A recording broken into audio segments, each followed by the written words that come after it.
This is Luke Patterson for Phenome Farms, Mississauga. It's a bright sunny day in Mississauga here today, and I'm here to give you some gardening tips in my first vlog about why you should be gardening in your own home. Generally, I love to suggest that everyone plant their own garden, whether you're buying my produce or whether you're not able to because you're outside the area. This is the perfect time of year to start your garden, or be thinking about starting your garden in 2018. It's a great early spring, and in just a few weeks you'll be able to plant your first vegetables outdoors because the frost will be gone here in Mississauga and the GTA area. We're in zone 6A if you want to look that up for gardening, which means that the coldest it gets here in the winter that your plants will need to survive to be hardy is about -10 degrees Fahrenheit. You can actually use a lot of perennials in your garden here in Canada. Over in my side garden, we have some perennial herbs that we've been growing for years and years that come up and take over almost the whole little garden. Thyme, oregano, we have mint, we have chives that come up every year.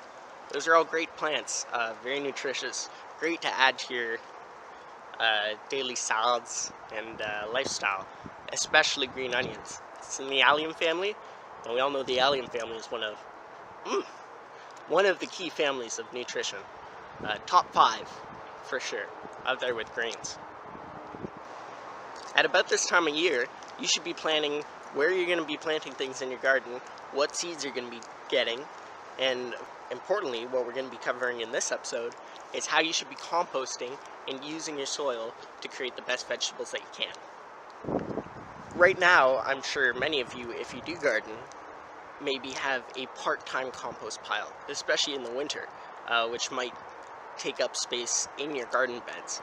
But I'd like to suggest to you that you use separate bins that you can create for cheap from Home Hardware out of rebar and small metal mesh. I'm here next to my compost corner, which is about 4x4 just in the back corner of my yard. I use 4-foot rebar, which is pretty cheap from Home Depot, and some half-inch mesh, either of which are very expensive, and you can definitely afford to make a new one every year. This is a yearly system, right? Each year you should try and fill up your compost bin and then start a new compost bin next year. That would be ideal, and you should maximally have about 3. By the time you've filled up your third compost bin, your first compost bin should be awesome black soil that is really ready to use. One of the advantages in keeping your compost in a bin like this is that it's raised.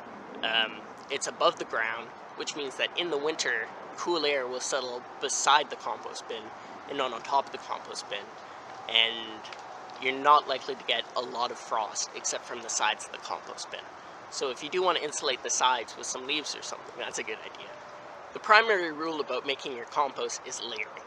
You need to layer carbon layers and nitrogen layers. Carbon layers are small bits of wood, wood chips, wood shavings, and the size and particulate of your wood, carbon, cardboard, paper source determines how quickly your compost will be done. So if you shred up newspaper or use fine wood shavings, you're going to look at 1 to 2 years for a good compost. But if you're using much bigger particulate, it could be up to 5-10 years if you're using big wood chips. They don't compost fast, you got to remember that, guys. The other types of layer you want are nitrogen layers. You definitely want to be collecting your own scrap in your kitchen, your own food scrap and food waste for the nitrogen layers. Definitely don't collect meat. You're risking getting E. coli bacteria growing inside your compost. You're going to want to add a little bit of nice soil with some healthy bacterial activity inside it, whereas people normally only think of using worms. Worms are great as well. Definitely use worms. Best type, if you can get your hands on them, are red wigglers. But in addition to worms and bacteria, there's a third species that will break down your compost, and you definitely want to make sure that you have in your compost pile. You can ask in your local nursery about fungal inoculants or fungal compost, but it's a little rare, and it's something that everyone should definitely be doing to expedite the process and use their bio-ecosystem to its best abilities to get the best compost that you can. So leaving out fungus is one less part of your environment that you're using to your advantage. You can inoculate with fungus by using compost teas or fungal compost, but both of those are a little rare and hard to get your hands on. You can make your own fungus compost in a separate little bag and then add it to your compost pile. This is a great way to inoculate it. Is some flour, preferably like oat flour, but regular wheat flour will work too. Get a little bit of worm castings and some trace minerals like azomite rock dust or glacial rock dust. Both of those are great options. You add a couple tablespoons of those and a good amount of flour and worm castings. Leave that outside and you're definitely going to get some great fungus growing there that you can add to your compost pile to expedite your process. What you want to remember though, if you're adding fertilizer to your compost, is it's a great way to add available NPK to your biology, but don't add too much. It's definitely a way to kickstart it. It's not the way to get all of your NPK. The more NPK you can get from your compost that you are making from food scraps and such, that's the best. If you're buying all your NPK and adding it, well, first of all, if you're not buying a good biological organic compost, it's all going to run off. It's not going to stay there. The soil underneath your compost bin, maybe 10 feet below or down to the water table below, sure, it'll have a lot of nutrients and minerals in it. Maybe the lake right beside you will have lots of nutrients in it, but your garden won't have lots of nutrients in it. When you're making compost, you got to make sure you're using long-term fertilizers. Slow-release fertilizers like glacial rock dust, which are just pure minerals that bacteria, fungus, and worms can break down over time. As far as fertilizer goes, I'd really suggest getting a couple NPK varieties. Look up in your gardening what type of plants you want to grow and what their NPK requirements are. For example, I use about 2 types of NPK fertilizer. One is really high for fruiting plants like zucchinis and tomatoes and eggplants. All of those require a lot of energy to create a big plant, fruit, and then create nice big juicy fruit. So plenty of NPK for those. But greens, herbs, small plants, they don't need nearly as much NPK. So a second variety is good, where it's something along the lines of 333 NPK values. This is a great general variety mix for non-fruiting vegetables and root vegetables. Another great way to start your compost using store-bought compost is with seaweed compost. Unlike a lot of land-based compost, which is based off of plants which have had the nutrients drained from the soil hundreds of years ago when we first start cultivating the land, the sea is just full of dense micronutrients. Seaweed has plenty of available micronutrients. The water really swishes it around. An aquatic ecosystem is something that we can't really take advantage of when we're farming, but we can use the concentrated product of that process to expedite our process. So a little bit of seaweed compost you can get from your local nursery will hopefully, if it's fresh, have some great bacterial content in there, as well as a lot of really good organic matter. The next thing you'll want to consider is aeration and mixing your compost. You don't want to do this too often, but coming out here with a small shovel and turning it over a few times a year will definitely help aerate your compost. And if you've got a pitchfork or something that you can stab in there more often, like once a week or when you add new layers, that'd really help aerate the soil as well.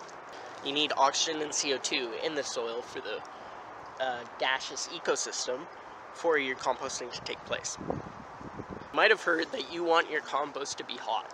This is absolutely true. It makes your compost safer. If your compost gets really hot, you can burn off all of the dangerous bacteria that live in the soil, similar to boiling water. But in addition to that, it's super effective. It speeds up the process so much. If you can get enough living matter in your soil and insulate your compost pile enough from the elements, that it can reach a pretty high temperature in there. You can use a long thermometer to measure in there occasionally, and you can use that as a gauge of how well you're doing with your composting. One thing you're going to want to be careful of is letting your soil get too dry. So keep an eye out. If you're ever in a drought, you might need to add a little bit of water to your compost to keep it moist. I don't cover my compost because if you do cover your compost, you're going to have a lot more moisture issues, and you're going to have to be watering it multiple times a week. So leave it uncovered for best results. You're going to want to be careful of using tap water though, or city water. Any chlorinated or halogenated water, and that keeps it safe for us to drink, but it'll also kill off your bacterial and fungal compost pretty quickly. So if you're going to use tap water, I'd suggest letting it sit. Hopefully you have a big enough rain barrel or bin to supply non-chlorinated water to your compost. But for a small compost pile, a small watering can that you leave out for just 3 days will do just fine to remove the chlorine from the water. You're going to want to think about adding to your compost pile is humic acids. Humic acids are one of the best non-biologic things you can add to your compost pile, which will increase the soil biology. That up there with bokashi, but bokashi is biologic. Humic acid, or acids, are just a variety of different acids which you add to your soil, and bacteria and worms break down into fulvic and humic acids. Both of those are really big, complex structures that you're going to need as micronutrients for your plants. Your plants and your soil ecosystem will really appreciate some humic and fulvic acids if you can add them. The last thing you're going to want to be adding to your compost, right before you add it to your bed preferably, you're going to want to add your trace minerals, your azomite and your rock dust. You can add a little bit to your compost pile, but don't go overboard with it, because that stuff's pretty expensive.